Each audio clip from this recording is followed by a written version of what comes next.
Buenas tardes, ¿cómo andan? Bueno, hoy vamos a hablar un poquito de columna, ¿sí? Vamos a comenzar a hablar de las radiografías de cervicales, ¿sí? Pero para ello necesitamos introducirnos en el tema sabiendo cómo está compuesta nuestra columna, ¿sí? Como bien saben, la columna está compuesta de aproximadamente de 31 a 35 huesos cortos, ¿sí? Está compuesta por cervicales, dorsales o torácica, lumbares, sacro y coxis, ¿sí? Las cervicales van a ser 7, la primera va a ser el atlas, la segunda es el axis, a la número 7 también se le llama prominente, las torácica o dorsales van a ser 12, las lumbares son 5, las sacro, ¿sí? Son 5 y coxigias pueden variar entre 3 y 5, ¿sí?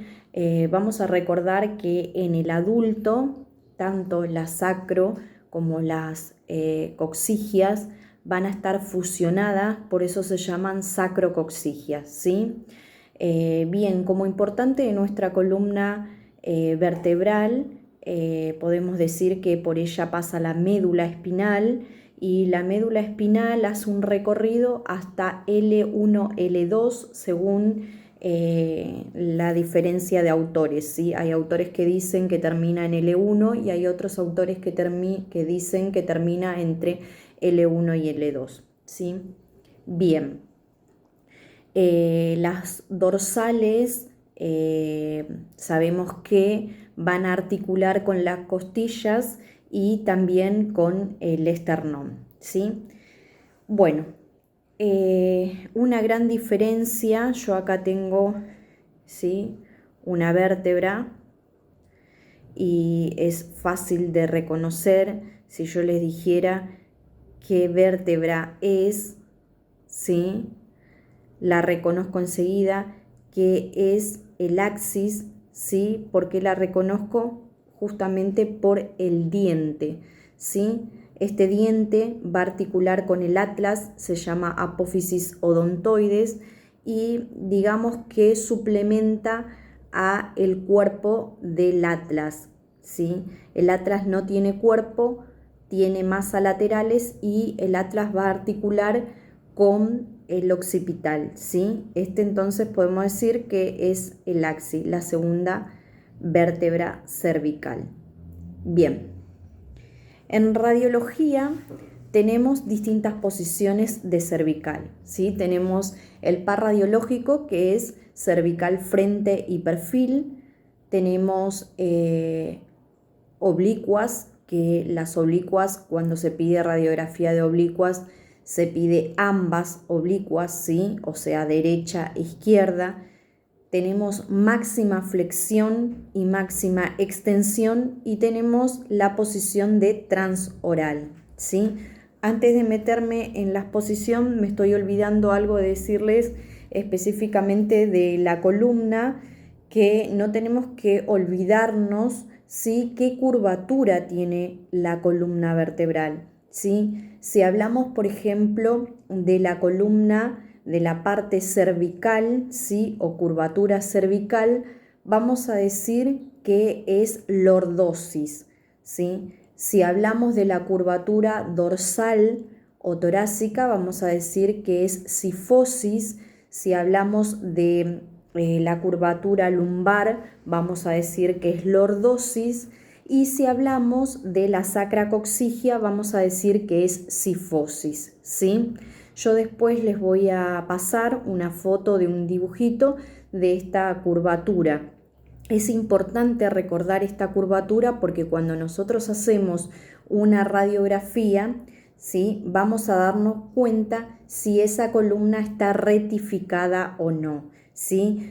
Rectificada significa que las vértebras van a estar derecha, ¿sí? Y que va a estar la ausencia de esta curvatura, ¿sí? Bueno, como les decía, en estas posiciones, ¿sí? Volviendo a las posiciones radiológicas, perdón que me fui un poquito de tema, cuando se pide, por ejemplo, cervical frente y perfil, es un par radiológico y mayormente se pide por traumatismo, por dolor, ¿sí? Por la rectificación, necesita ver qué tipo de rectificación tiene la cervical, o mismo cuando hay un trauma o postraumático, ¿sí? O mismo una operación, digamos, en cervical. Bien, oblicuas se van a pedir en caso de que haya un proceso degenerativo de la vértebra, ¿sí? ¿Qué significa un proceso degenerativo? Cuando la vértebra empieza, los discos vertebrales, mejor dicho, empiezan a funcionar, ¿sí? Mal, por decirlo así, hay un desgaste de la vértebra, ¿sí? Entonces se evalúa justamente los discos vertebrales viendo en las radiografías de oblicuas, ¿sí? Cuando se pide una máxima flexión y máxima extensión, que también se llama radiografías dinámicas, esto también es por un control postraumático o también es por una impotencia funcional de la vértebra, ¿sí? Y la transoral es una posición específica para ver si hay, no sé, fracturas, por ejemplo, en la apófisis odontoides, ¿sí? Mayormente cuando hay un trauma, mayormente los traumatismos, por ejemplo, automovilístico, puede llegar a haber fractura en la apófisis odontoides y por eso específicamente se pide la radiografía de transoral, ¿sí? Primero vamos a ir de a poco porque son distintas posiciones, entonces vamos a empezar por el par radiológico, que es radiografía cervical, frente y perfil. Se van a encontrar a veces en la guardia que solamente pide el perfil. ¿Por qué? Porque en la radiografía de perfil no solamente que vamos a observar la curvatura de la columna, sino que vamos a ver desde la primer vértebra cervical hasta la número 7, ¿sí? La prominente, y ustedes recuerden que para lograr ver esa número 7 necesitamos decirle al paciente que traccione hacia abajo los hombros, ¿sí? Eso significa que baje los hombros para poder despejar, ¿sí? Toda la masa muscular y poder ver la séptima cervical. Si no, no se va a poder ver, se va a ver desde la primera a la sexta, que no estaría mal tampoco. Y en la cervical frente, recuerden que por más que lleve la angulación de 10 a 15 grados hacia cefálico, vamos a ver solamente desde la tercer cervical hasta la séptima.